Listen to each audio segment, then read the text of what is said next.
am I the jerk for being a good friend? I, a 27-year-old female, have 5 best friends, now reduced to 4. Let's call one of them Jam. She is 27 years old, smart and beautiful, while I'm just a happy-go-lucky girl. My parents know her very well, as she is always at our house. Similarly, her parents trust me. Everything is good in our friendship. We share joy, sadness, and heartbreaks. I was always there for her. Whatever she wanted, I would follow or give it to her. Even in her relationships, I supported her. Jam has a boyfriend, let's call him Gino, and they have been together for almost 6 months. Gino wanted to work in another city, and Jam wanted to go with him. As a best friend, I supported her decision. After she moved with Gino, I always messaged and called her to check on how she was doing. 1 week later, she called me, saying she wanted to pawn the camera her father owned. She had already told her brother that I would borrow the camera. I was shocked because I had no intention of borrowing it. She lied to her brother, saying I would borrow the camera, then pawn it, and send her the money because she was starting a new chapter in her life with Gino. As a best friend, I did what she asked.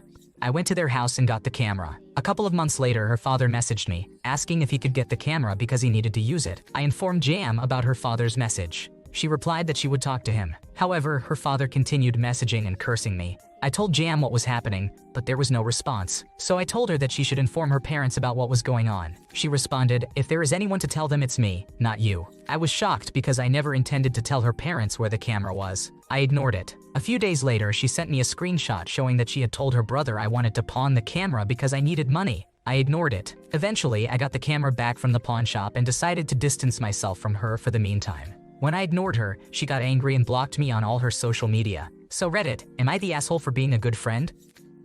So, you stole the camera and gave your friend the pawn money because she asked you to? That's pretty messed up. You're really lucky they haven't reported you to the cops yet. This whole situation sounds like a disaster waiting to happen. Am I the jerk for telling my parent to stop using my hair products? I, a 17-year-old male, have been growing out my hair for the last 8 or 9 years, and it has grown to an amazing length of roughly 30 inches. My hair is quite thick and coarse, however, it is quite dry and slightly damaged. Because of this, I bought sulfate-free shampoos, conditioners, and hair masks. These products cost more, and I tend to run out of them in about 2 months. I pay for these myself, using the money I earn. Earlier today, I noticed that the bottles had been switched around and a lot of the product was not there. My mother, a 50-year-old female, is the only other person with long hair in the household, so naturally I asked her. She seemed quite upset at me for asking that question, so I tried to approach the situation lightly. I told her about them being sulfate-free and how I won't be able to keep on going out to restock them and spend excessive money. I followed this up by saying, "Could you please use a different shampoo we have?" This caused her to start screaming at me, saying how I'm selfish and don't like to share anything, and how I keep everything for myself. I have never done anything like that before. I usually pay for the groceries, the gas and electric bill, contribute to the water bill, and any other expenses we have. This is the one time I asked her to let me keep something for myself, that is for my health. My hair is very important to me, and I know how some people may find that weird, mainly because I am a male. However, I like it clean, healthy, and smooth. I follow this hair care routine for an amazing woman who I love. She asks if she can braid my hair, and I let her have free reign since it always puts a beautiful smile on her face and makes me feel like a Disney princess. However, if I can't maintain my hair to the standard I do, it will look horrible, and our special moments together won't happen anymore. For some people, it may just seem small in shampoo, but honestly, to me, it's something really important. So I do hope you consider every aspect. So, am I the asshole for telling my mother to stop using my hair care products? You are not to blame. Your mom can buy her own sulfate-free products if she wants, especially since you contribute so much to the household bills. It's reasonable to set this boundary, and she should respect that. Maybe try keeping your products in a shower caddy and storing them in your room when not in use. It's a bit tedious, but it might help avoid this issue in the future. Am I the jerk for leaving my friend's wedding early? I, a 22-year-old female, have a friend, let's call her Jane, a 23-year-old female, who supported me through a very difficult time a few years ago. She was there for me wholeheartedly, and we became incredibly close because of it. Jane is very religious, and while I am not, I went to church with her and supported her beliefs. She met her now husband at church, and they decided to get married after dating for a short time. I was genuinely happy for them and excited to attend their wedding. Although I do not really know many of her friends, we are a young group, all under 25 years old. Many of us are still studying and do not have a lot of money. Jane had a pretty extensive bridal registry with expensive items that I couldn't afford. I got her something small but still felt bad about it. When she sent out the wedding invitations, she specified that only married couples were allowed plus ones. I was fine with that since it was her wedding, but it meant I had to attend alone since my long-term boyfriend wasn't invited. I have severe food allergies. I never expect special treatment but do like to know beforehand so I can plan accordingly. I asked Jane if it would be possible to have a special meal prepared for me, and she assured me it was taken care of. When I arrived at the wedding, I didn't know anyone except for Jane's bridesmaid, who was busy, and one other girl from church. It was awkward, but I tried to make small talk and enjoyed the ceremony. During the reception, I realized I was seated at a table with strangers. When dinner was served, I reminded the waiter about my special meal. The dish looked exactly like everyone else, which was concerning because of my allergies. I started eating but quickly felt sick and realized the meal wasn't safe for me. Feeling unwell and with no other food options, I decided to leave. The wedding was running much later than expected, and I had a long drive home through a remote area. I also have mild night blindness, which makes driving at night challenging. I went up to Jane, apologized, and explained that I needed to leave earlier than anticipated. I didn't go into detail about my food issues or how sick I felt, but she looked visibly disgusted at me. Since the wedding, Jane hasn't spoken to me. I sent a message afterward, but her reply was brief. I later found out she moved to another country, which she didn't mention to me. I feel terrible about leaving her wedding early and wonder if I should have reached out more or handled the situation differently.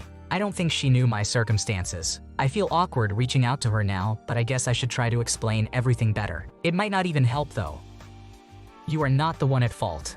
It was totally okay to leave the wedding given the circumstances, especially since the event was running late and the drive home was through a remote area. You did your best to join in and enjoy the event, despite not knowing many people there and dealing with your food allergies. Her reaction and subsequent silence suggest she may have decided to cut ties, but it's important not to take it personally. Am I the jerk for continuing to share my location with my friends against my fiancé's wishes? So my fiancé and I share our locations with each other, and I am happy to do so. He voluntarily shared his location with me long before I started sharing mine with him. It was a personal hang-up I had about sharing locations with a boyfriend that caused my delay in sharing mine back.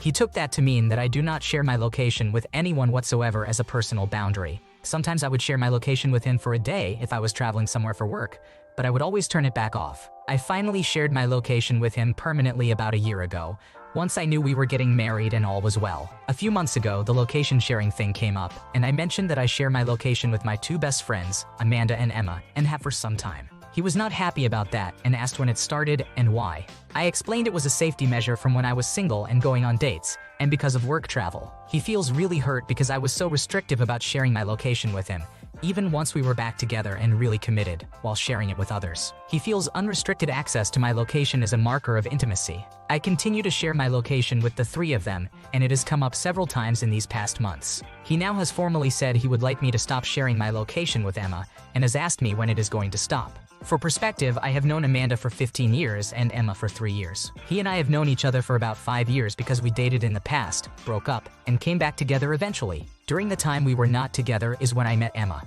He is not a huge fan of Emma and is definitely more upset about the location sharing with her than he is about Amanda. He tends to have a problem with a lot of things about Emma. I think it is partly because she is someone I met when I was on a single girl rampage, and she is still somewhat in that space. I think it is also because when he and I first started dating again, there were several situations where I prioritized Emma over him, and it hurt him. There is a significant age gap between us, and I explained to him that it is common for us millennials to share our location with friends. That is not something people of his generation commonly do with anyone but maybe a spouse and their children, so he finds it strange. I feel like I am between a rock and a hard place because my friends will know if I turn my location off, and then I will have to explain it. I cannot tell them the truth about why I would have done it without hurting their feelings and also making my fiancé look bad. Or I do not do it, and my fiancé is hurt because he feels like I am sharing this intimate thing with others. Either way, I feel like I am the asshole. Am I the asshole? What would you do? I am 32 years old and he is 52 years old. You behaved properly. If your fiancé is this concerned with who gets to know where you are, you have a control problem.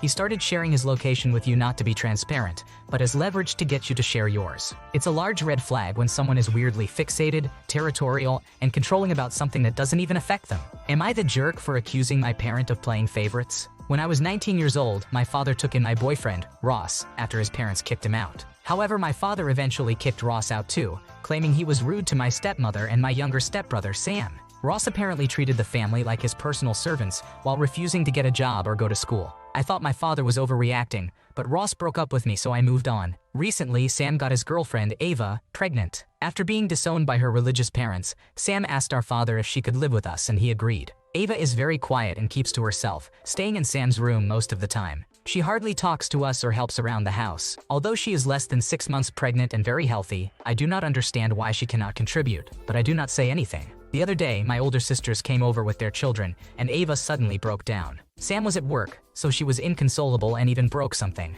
My father and stepmother managed to calm her down and put her to sleep. When Sam came home, he told us that Ava got extremely overwhelmed. The next day, she apologized, and everyone forgave her, although her apology did not sound genuine, and she was hiding behind Sam the entire time. Later, my father suggested we take Ava to the cottage for a mini vacation. I was honestly put off by this idea. Ava is 20 years old and knew how her parents would react if she got pregnant, yet she went ahead with it. She has made life incredibly difficult for the family. Arguably, she is more of a hassle than Ross ever was, and seeing my father go soft on her is mind-blowing. Ross was kind of annoying, but he wasn't that bad. My father just didn't like him because Sam didn't like him.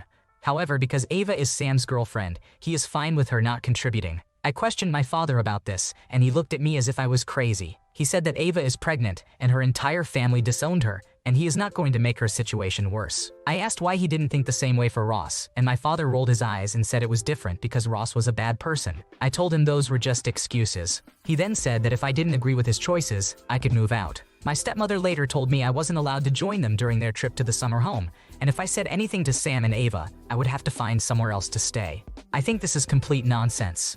Am I the asshole for thinking my father is playing favorites and not allowing me to express my feelings? My stepmother said I messed up though.